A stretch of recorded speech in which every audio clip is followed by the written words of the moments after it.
آپ نے دیکھا نہیں، آئے روز انسان اس دنیا میں آ رہے ہیں اور جا رہے ہیں. کبھی یہ بھی سوچا کہ انسان دنیا میں کس لیے آتا ہے؟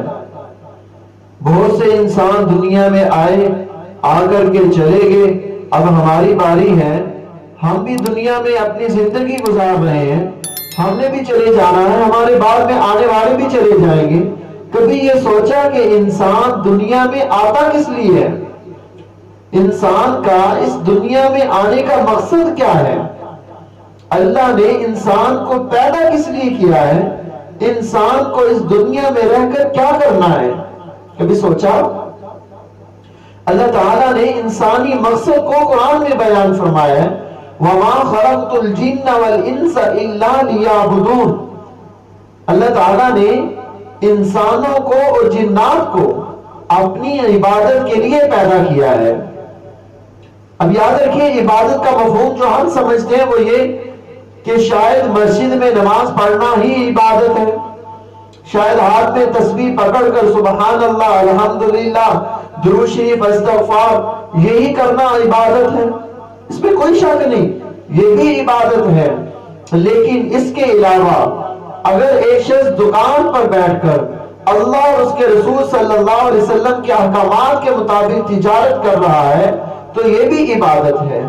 اگر ایک شخص اپنی بھوک کو مٹانے کے لیے اللہ کے رسول صلی اللہ علیہ وسلم کی سنتوں کے مطابق کھانا کھا رہا ہے تو یہ بھی عبادت ہے. اللہ اور اس کے رسول صلی اللہ علیہ وسلم کے حکموں کے مطابق بیت الخلاء میں جانا بھی عبادت ہے. اللہ اور اس کے رسول صلی اللہ علیہ وسلم کے حکموں کے مطابق اٹھنا، بیٹھنا، سونا، چلنا، پھرنا، پڑھنا، تجارت کرنا، زراعت کرنا، کھیتی باڑی کرنا، ہر وہ کام جو اللہ اور اس کے رسول صلی اللہ علیہ وسلم کی تابعداری میں کیا جائے وہ عبادت ہے. عبادت کا مفہوم بہت وسیع ہے. تو اللہ تعالیٰ نے انسان کو اپنی عبادت کے لیے پیدا کیا ہے. اب انسان جب دنیا میں آتا ہے تو اس کے ساتھ ضروریات بھی لاحق ہیں. اس کو کھانا پینا بھی ہے زندہ رہنے کے لیے. ظاہر سی بات ہے کھانے پینے کے لیے وَابْتَغُوا إِلَيْهِ الْوَسِيلَةَ، اس کو کچھ ذریعہ اختیار کرنا پڑے گا. کوئی کاروبار کرے گا، کوئی تجارت کرے گا، کوئی زراعت کرے گا، کوئی ملازمت کرے گا، کچھ نہ کچھ تو کرنا ہے. اب یہ کھانا پینا ہماری ضرورت ہے، مقصد نہیں ہے. مقصد اور چیز ہوتا ہے اور ضرورت اور چیز ہوتی ہے. کام اس وقت خراب ہوتا ہے جب ہم مقصد کو مقصد کی جگہ پر نہیں رکھتے، ضرورت کو ضرورت کی جگہ پر نہیں رکھتے، بلکہ بسا اوقات تو ہم ضرورت کو مقصد بنا بیٹھتے ہیں. اگر اذان کی آواز آ رہی ہے، دکان بند نہیں ہوئی، اس کا مطلب یہ ہے کہ ضرورت کو مقصد سمجھ لیا، شاید اسی لیے اللہ نے بھیجا ہے. اگر اذان کی آواز سنی، مشینیں بند نہیں ہوئی، تو اس کا مطلب کیا ہے کہ ضرورت کو مقصد سمجھ لیا ہے. اور ضرورت کو مقصد سمجھنے والا انسان کبھی بھی عقل مند نہیں ہو سکتا. معاشرے میں بھی اس کو عقل مند نہیں سمجھا جاتا بلکہ احمق سمجھا جاتا ہے، بے وقوف سمجھا جاتا ہے.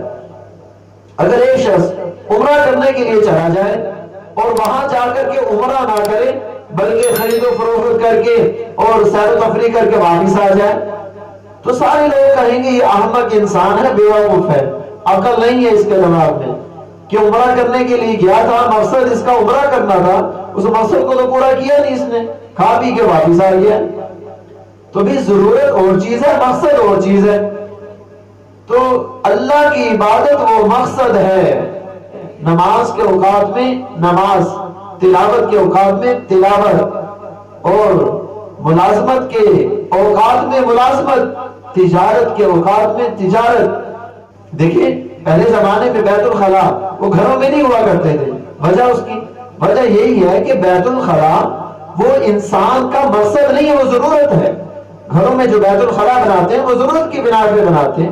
پتہ کون چاہتا ہے کہ گھروں میں گندگی ہو، بدبودار چیز کو بنایا جائے؟ آپ نے دیکھا نہیں پہلے زمانے میں لوگ باہر جایا کرتے تھے، گھروں میں اس کا اہتمام نہیں ہوتا تھا. پھر آہستہ آہستہ آہستہ آہستہ تو گھروں میں اب تو اٹیچ باتھ بننے لگ گئی. جی کمرے کے اندر ہی بات بھی ہونا چاہیے. مقصد الگ ہے اور ضرورت الگ ہے.